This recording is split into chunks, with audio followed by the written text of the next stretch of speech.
ఓం నమో శ్రీ లక్ష్మీ వెంకటేశ్వరాయ శ్రీ మహాగణాధిపతయే నమః.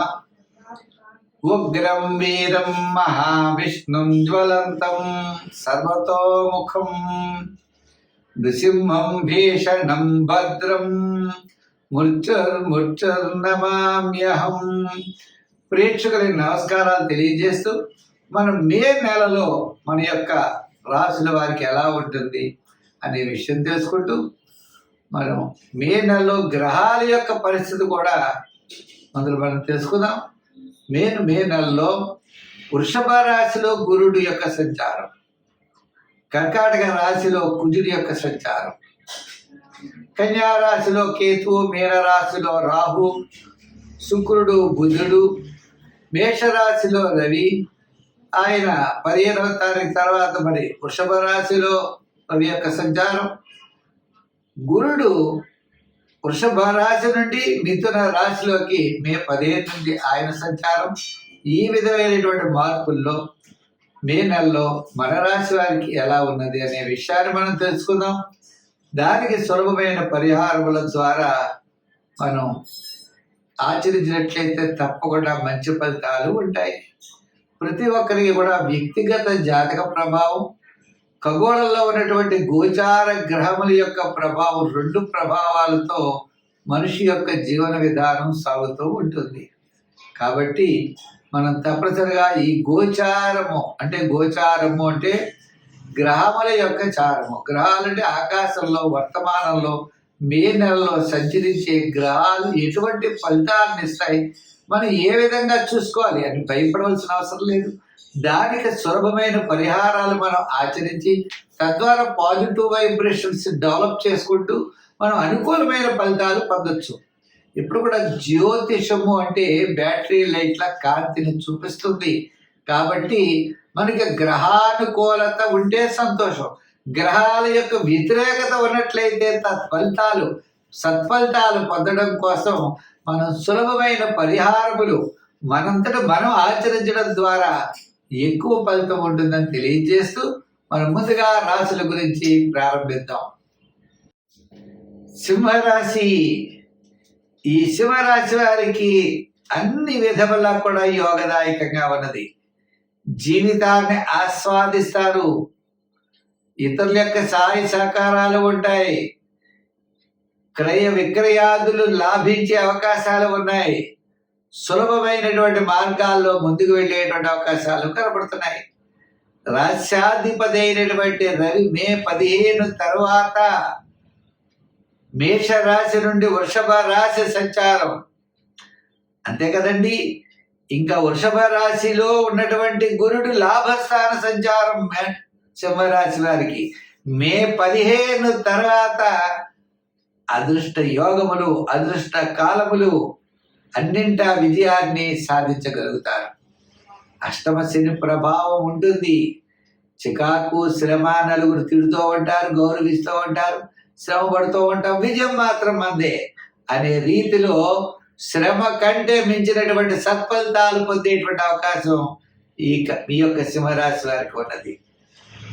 సింహరాశి వారి గ్రహాలన్నీ కూడా ఏదో ఇప్పుడు శుక్రుడు, రాహు, శని అష్టమంలో ఉన్న మరి నవమంలో ఉన్నటువంటి రవిడు దశమంలో ఉన్నటువంటి గురుడు ఏకాదశ స్థాన సంచారం వల్ల కుటుంబ ఆర్థిక సంతానపరమైన వ్యవహారాల్లో అనేకమైనటువంటి శుభ ఫలితాలను మనం పొందగలుగుతాం.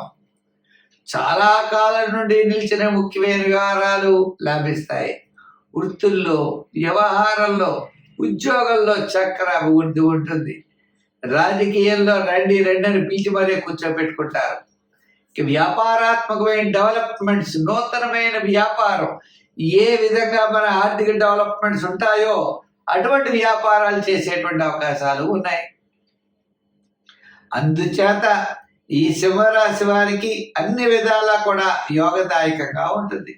మే 15 వరకు సామాన్యంగా ఉన్న మే 15 నుండి అన్నింటి విజయాన్ని సాధించగలుగుతారు.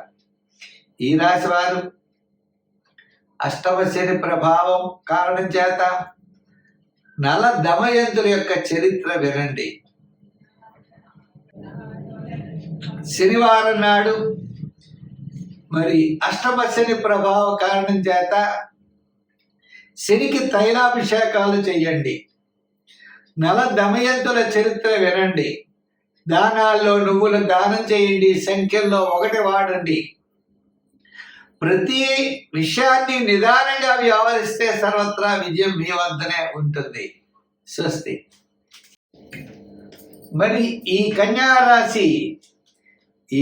రాశి వారికి మనం చూసినట్లయితే నవమ స్థానం నుండి దశమంలోకి గురుడి యొక్క సంచారం, అలాగే అష్టమంలో ఉన్న రవి సంచారం ఏమో నవమంలోకి, మిగిలిన గ్రహాల యొక్క సంచారం కూడా మిశ్రమైనటువంటి ఫలితాలు కనబడుతోంది. అంటే ఆర్థిక పరమైన సర్దుబాట్లు ఉండొచ్చు, కానీ కుటుంబ సమస్యలు, ప్రతి పని కూడా ఆలస్యం అవుతూ ఉండడం, పబ్లిక్ రిలేషన్స్ మెల్లిగా తగ్గుతూ ఉండడం, ఇటువంటి ఇబ్బందులన్నీ మే 15 తర్వాత ఉంటాయి తప్పనిసరిగా. అంచేత ఆర్థిక ప్రణాళికలు చాలా జాగ్రత్తగా మనం చూసుకోవాలి, నిదానంగా ఉండాలి, అనవసరమైన వ్యవహారాలకి దూరంగా ఉండాలి. మనం ఎక్కువ మోసపోవడానికి అవకాశాలు కనబడుతున్నాయి. అటువంటి మోసాల నుండి మనం బయటపడాలంటే నిదానం అన్నది చాలా అవసరం. విద్యార్థులకు కూడా సామాన్యంగా కనబడుతోంది. మే 15 లోపల ఏదైనా అవకాశాలు వస్తే తప్పనిసరిగా జాయిన్ అయిపోండి. మే 15 తర్వాత నిదానం అవసరం. ఉద్యోగస్తులకి ఆర్థిక పరమైన డెవలప్మెంట్స్ బ్రహ్మాండంగా ఉన్నాయి. రాజకీయ నాయకులకు కూడా ఇదివరకు పొందినటువంటి పదవులు పొందే అవకాశాలు ఉన్నాయి తప్ప నూతనమైన పదవులు పొందే అవకాశాలు లేవు. వృత్తుల పరంగా మనం చూస్తే మే 15 వరకు మంచి డెవలప్మెంట్స్ కనపడుతున్నాయి. 15 తర్వాత చాలా నిదానంగా ఉండాలి. వ్యాపారాత్మకంగా మనం చూసినట్లయితే ఫైనాన్స్, జనరల్, కిరాణా, మెడికల్, లోహ, యంత్ర, వాహన ఈ రాశి వారికి ఈ వ్యాపారాదులకి చాలా అత్యద్భుతమైన ఫలితాలు కనబడుతున్నాయి. ఏదైనా మొత్తం మీద మే 15 వరకు అనుకూలత, మే 15 తర్వాత ప్రతికూలత ఉన్నది. అందుచేత అన్ని విషయాల్లో జాగ్రత్తలు తీసుకోవాల్సిన అవసరం ఉన్నది. మరి ఈ రాశి వారి సంఖ్యల్లో 6 రంగుల్లో గ్రీన్ ధరించాలి. ఆరాధనలో విష్ణు యొక్క ఆరాధన చేయాలి. అంతేకాదండి, రోజు విష్ణు సహస్రం చదవడం, గోవింద నామాలు చదవడం చాలా మంచిది. నానబెట్టిన పెసల్ని ప్రసాదం కింద దేవాలయాదుల్లో ఇవ్వడం, తద్వారా విజయాన్ని తప్పనిసరిగా సాధించగలుగుతారు. మే నెలలో మరి ఈ యొక్క కన్యా రాశి వారు అన్నింటా జాగ్రత్తలు తీసుకోవాల్సిన అవసరం అయితే ఉన్నది. స్వస్తి.